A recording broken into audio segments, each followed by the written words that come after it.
Inner Vision, taking you to a new level of Christian radio. www.innervisionrecords.org, the official website of Inner Vision. Send us feedback, requests. Help spread the word about local musicians. We are Inner FM. Welcome to another Inner Vision FM. My name is Johnnie J, and we just would like to welcome everybody here on KUVO 92.9 on the FM dial, Denver Open Media, as we do this show live and in person.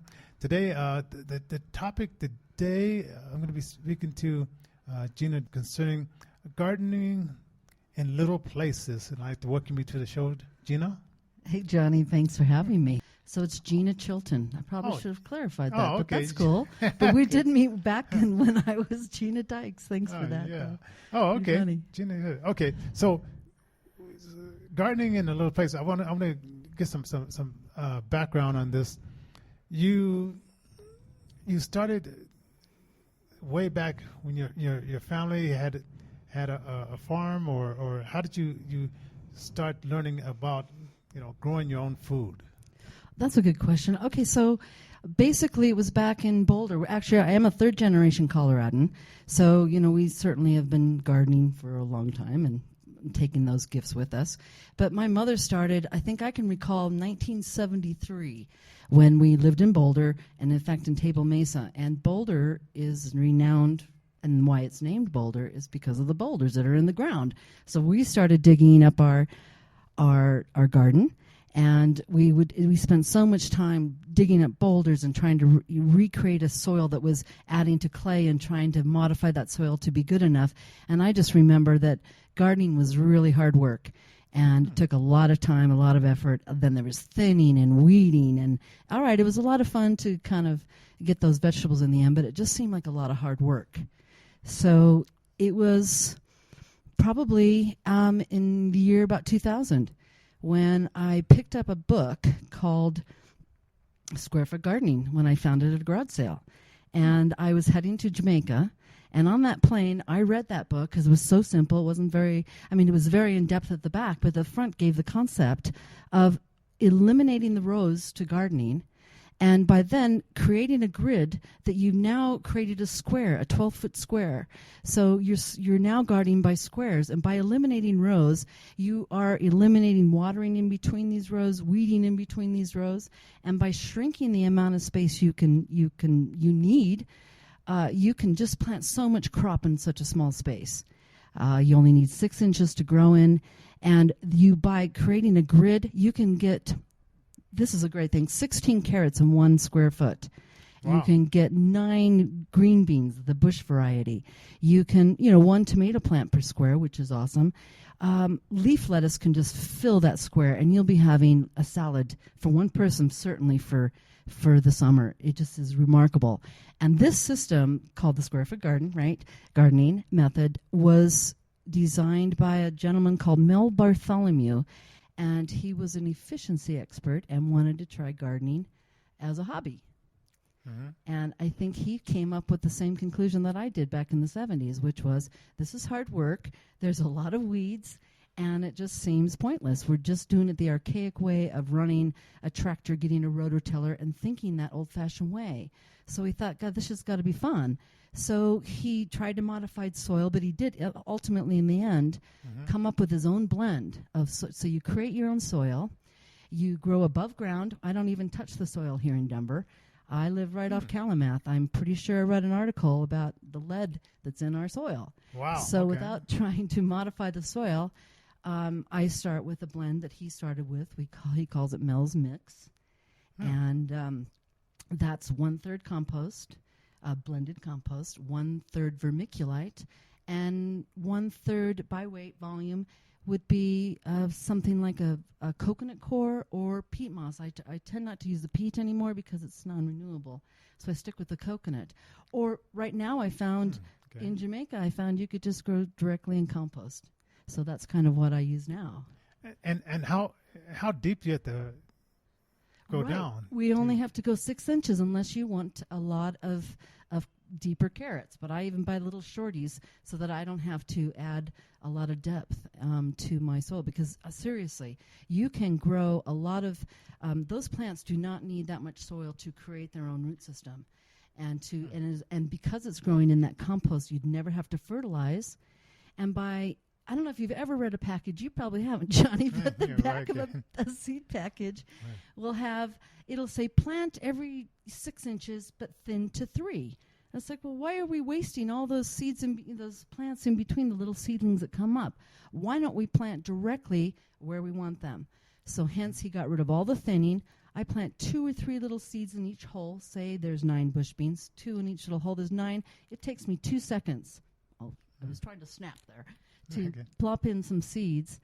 I brush it over, and then I water directly. And then I know when I water, I am watering only on those plants. I haven't watered all the way in between the rows, so I'm decreasing the space.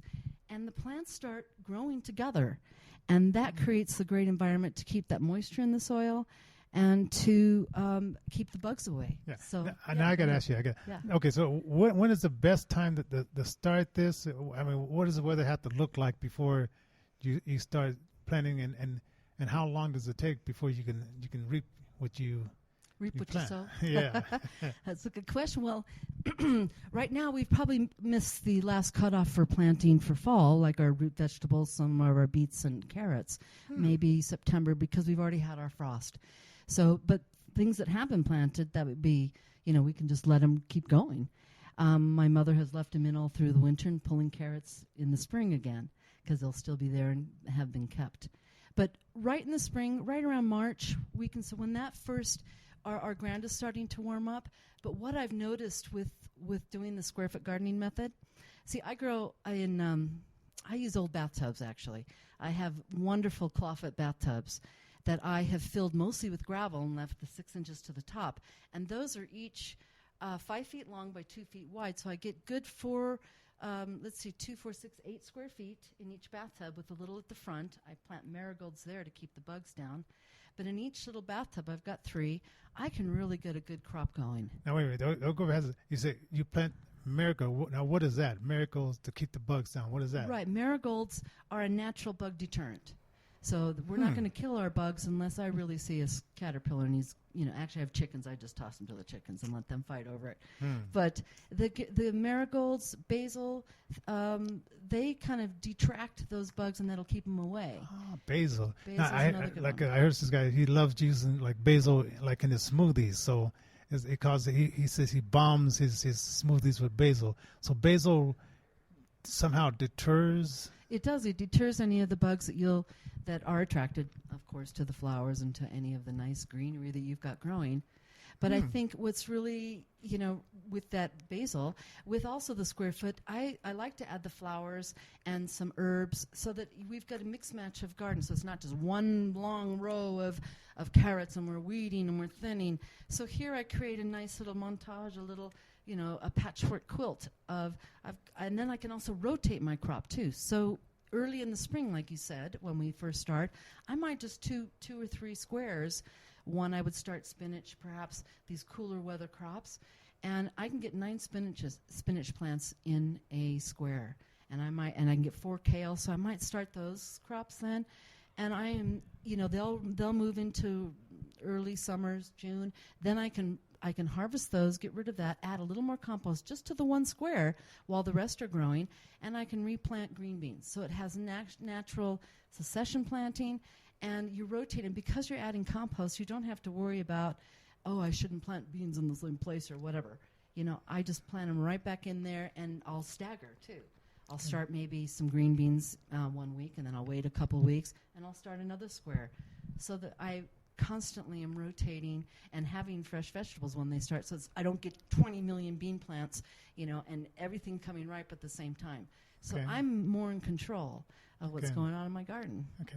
And if you're just joining us, you're listening to KUVO 92.9 on the FM dial, Intervision FM, Denver Open Media, and today we're talking to Gina concerning gardening in small places. Indeed. And so we have the carrots. So is the garden like pretty much colorful? You have something orange here, something green here, something orange here, or how do Indeed, you- it gets very colorful, and then you also have the different heights. I also like to stick my tomato plants, for example, at the back, where it's not going to cast shade on my other plants, but it can have a trellis to climb. Instead of using the cages and everything plops out, you can train your tomatoes to go up that trellis. That gets them away, and then it controls, and you will have far more fruit because it has the air and the space and the sunlight that gets to instead of a big bushy bush. Same with any other kind of climbing plant. And like we think watermelon should be on the ground, it can climb. And nature has a great way of making sure that it creates enough strength in its little tassel that it ties to the fence, for example, will be strong enough. I've seen these because we go to this farmer's market downtown. These melons are about the size of a fist. You talking about those type of melons, or I'm talking all sizes of melons. Okay. Cantaloupe, watermelon, any of this climbing squash, your acorn squash. Those will all climb, and then it gets it off the ground, so you won't have as much of the kind of Colorado mildew that we have all the time. And even when we do, it's not going to hurt the plant. You just kind of trim off the ugly leaves. But any of those climbing ones can get up. You've got space on the ground. You're not going to get the rotting fruit because it's not sitting on that dirt. So it can climb. I've grown in Jamaica. We grew huge pumpkins, and they are so dense. So they're 20 pounds, and they're easily hanging off that fence. And, no one would believe me, but I said, look, get these things up. So I'll look at my height so I get kind of a nice, pretty level. I could do one whole container, like, a raised bed, in just corn, or in just, if I wanted just that, and I wanted to can all green beans or something. So it's such a diverse system and so efficient. Now, are all seeds created equal? Are they? I mean, you're the organic, or can you? Does it matter?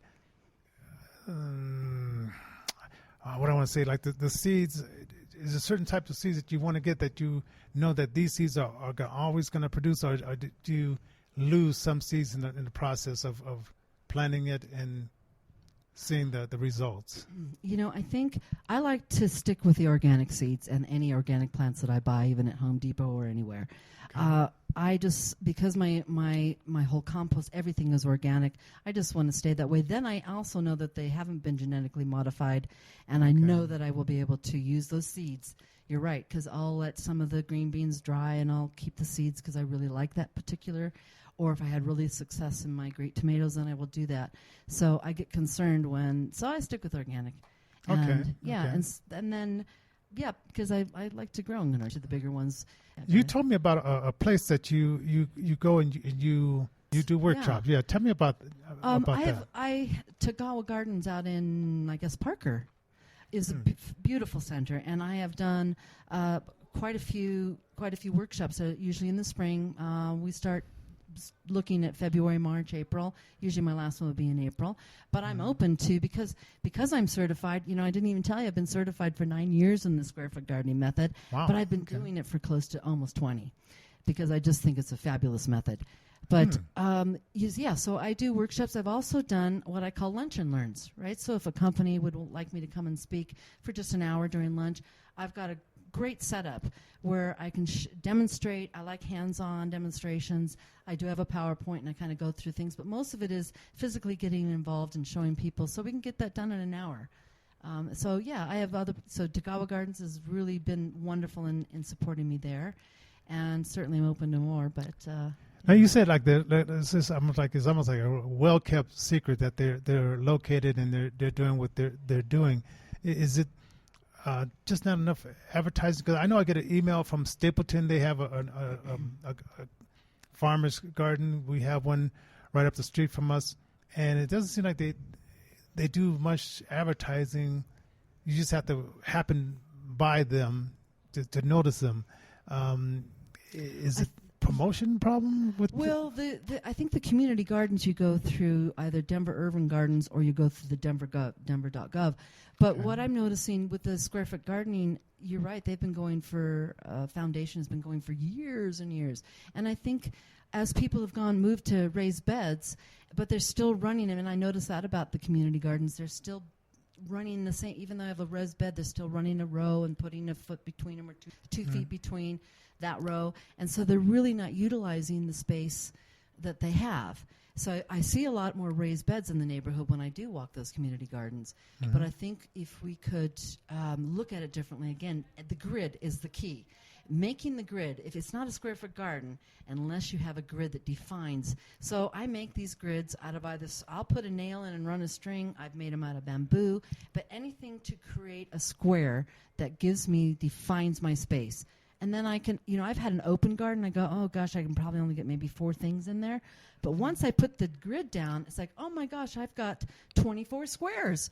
So that really, I start thinking, something like a zucchini is going to take up 4 squares, so I stick that somewhere else because it's huge. But 4 squares, in fact, I've even, I've got a new kind of thing going. I call it a new campaign. It's called From Square Foot to Square Meal. And I'm thinking that if everyone just had 1 square foot, you have, and I've got these really cool items that I found online that are just a square bag, pretty much, out of a recyclable felt or something that is very it breathes. And that square, and I figure if you have that by your back door and you put just lettuce leaf, maybe you're coming home, you're tired from work, you've got a nice square foot garden right there, a square. That's all you need to start with is 1 square, because often gardening is so daunting. So 1 square, we get a whole bunch of leaf lettuce in there. You're walking home with your, maybe your takeout, and right there's a salad right by your back door. Boom. Now you've increased your health there just a little bit. You're starting to modify your diet. And so I just think by starting with 1 square foot, my favorite is 4 square feet, because I can put leaf lettuce in one, 9 spinach plants in another, and maybe I'll have something, 9 bush beans coming up here, and might leave a square for a minute, or 4 kale. Right there I've got all my greens for a salad, and I'm done, or 1 tomato plant. So I'm really liking, I think we just have to look for sun. We need 8 hours of sun. We need to have it away from soggy water. We don't want it to puddle. But get it off the ground. We want sun. We need close to the door. At the back door, you can get it. The front door, whatever you're going to pass. The more time you walk past your garden, you're going to engage in it. And I think it's about engaging and changing our lifestyle that way. Now, there's so many buildings that are being built up out here. And I know the city seems to want to get rid of people riding in cars and stuff like that. But I'm not sure if this is better done with an apartment that has a balcony. Indeed, a balcony helps, because when I lived right downtown on 16th and Little Raven, I had a balcony that faced west, and I bought a raised bed from the Square Foot Gardening people, squarefootgardening.org, I believe, and it was raised up on some legs, and it was 2 feet by 4 feet. It only was 6 inches deep. Once I put my grid on there, I had 8 square feet, and I grew tomatoes and lettuce, and it was wonderful because it faced west. And all I had to do was go out there and water it. I didn't have any weeds because it was compost and my mixture. All I had to do was maintain the moisture, and I couldn't fail. Pretty much. Yeah. Now, I want to let our audience know that I'll swear by it, and you're probably the same thing. The vegetables and the fruit that you grow this way taste so much different than the store-bought. Why is that? Well, you've got you're modifying. See, most of the grocery store vegetables are picked so early that because by the time they reach us, they're usually. That's why our farmers markets always taste better too, because if they're locally grown. Plus, we want to eat locally, so we don't have that. They're not taking those tomatoes that are green and putting them through some chemical process, and we get them red when we get to the grocery store. So here we're controlling our environment. And I'm putting only, if I really want to add some nutrients, I might add a little more compost to give it nutrients. But you've noticed a different flavor, right? Definitely. And it's just amazing. Now, okay, I was telling you a story about my mother. She grew up on a farm, and all, but she didn't pass it down to us. And I was, as I look back, I said she knew so much about planting and growing and stuff like that, but never passed it down to us kids. How can people encourage to pass this down and not just keep it to themselves, kind of thing? Is it some kind of way that you teach when you go out and teach people? Like, do you say, hey, pass this down to your kids, or how do you incorporate like passing this information down? I think from my experience of just doing that gardening back in the 70s, it was just hard. It was difficult.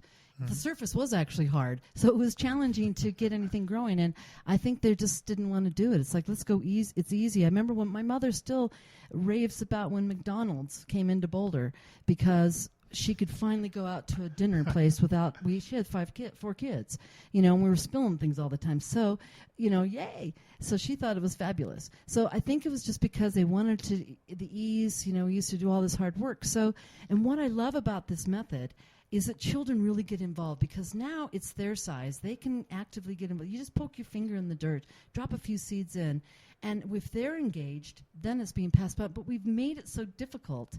The square foot gardening method, it's easy, and we need to probably get rid of all of our old ideas about gardening. And I think once we embrace something new, that it doesn't need hard work. Seriously, it takes me 10 minutes to plant all my garden. And then I do have a little drip system, because water's another thing. Light and water here in Colorado. We really don't have any problem with light, as long as we get that southern exposure on your balcony, or something that gets that light.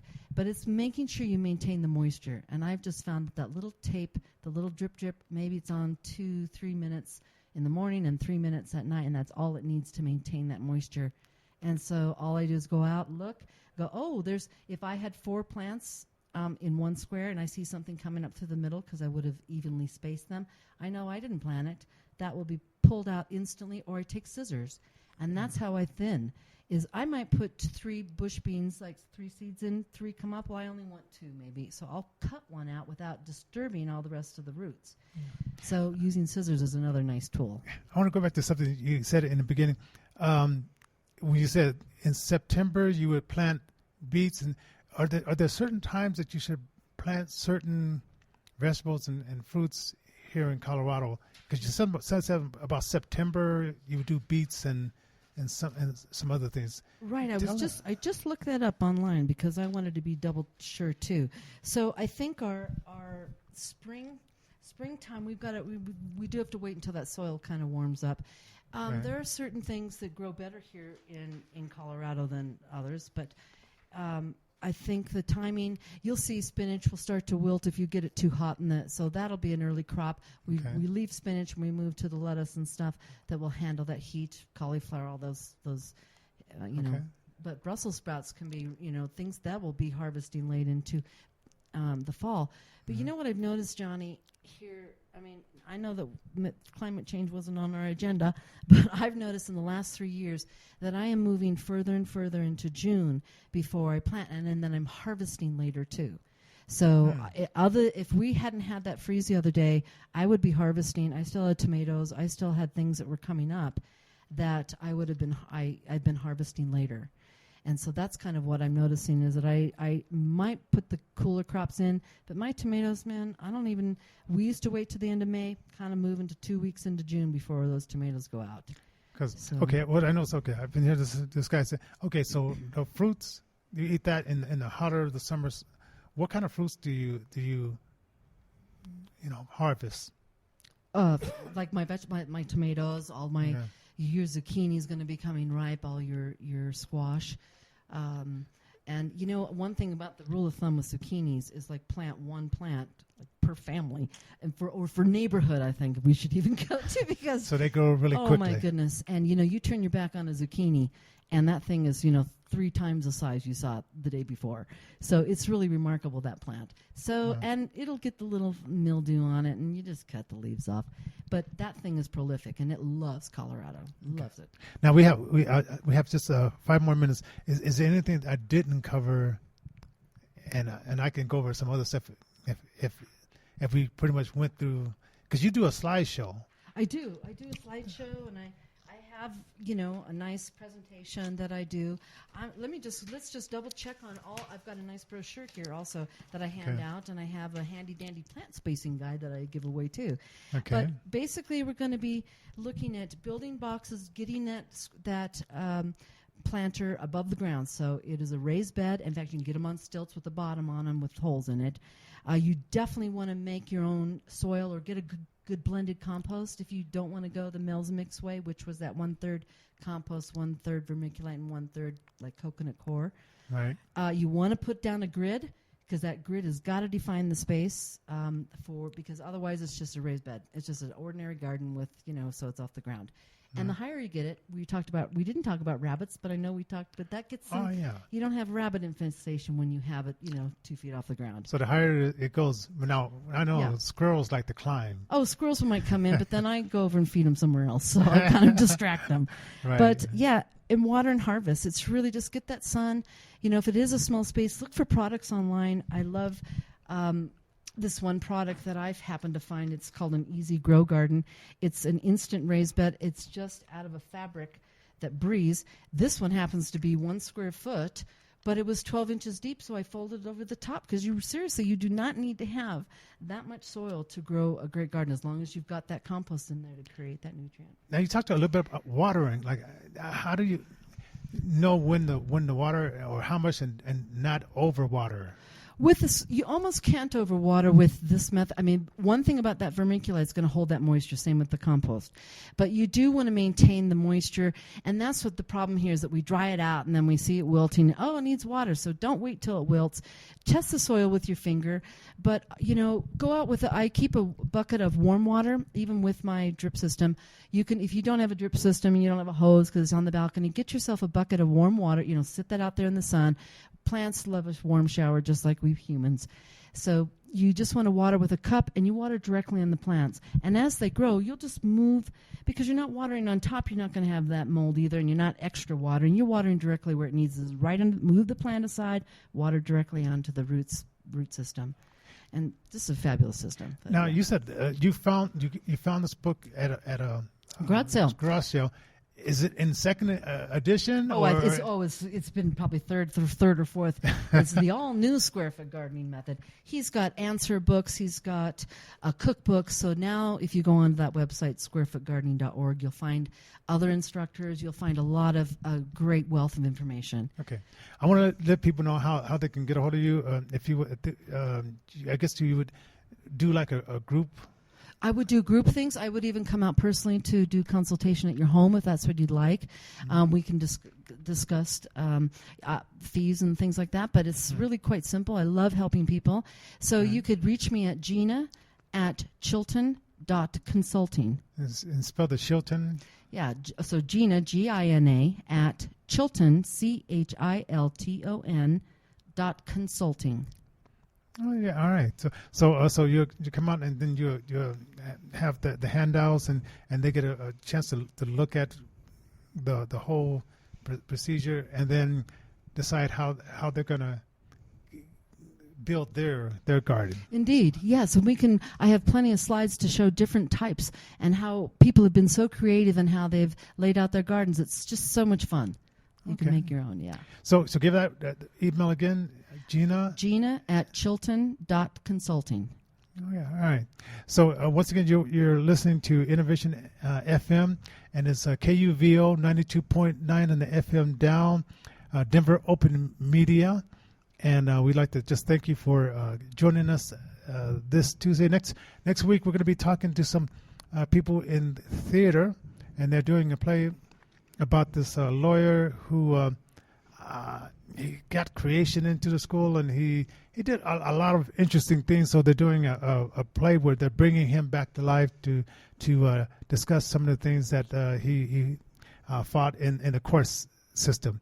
So for Innovation FM, this is Johnnie J. We'll see you next Tuesday. Don't forget to catch our top 20 countdown, which will be probably starting this Friday on 92.5 or 92.9 on the FM dial, KUVO, Denver Open Media, Innovation FM. God bless you. See you the next time.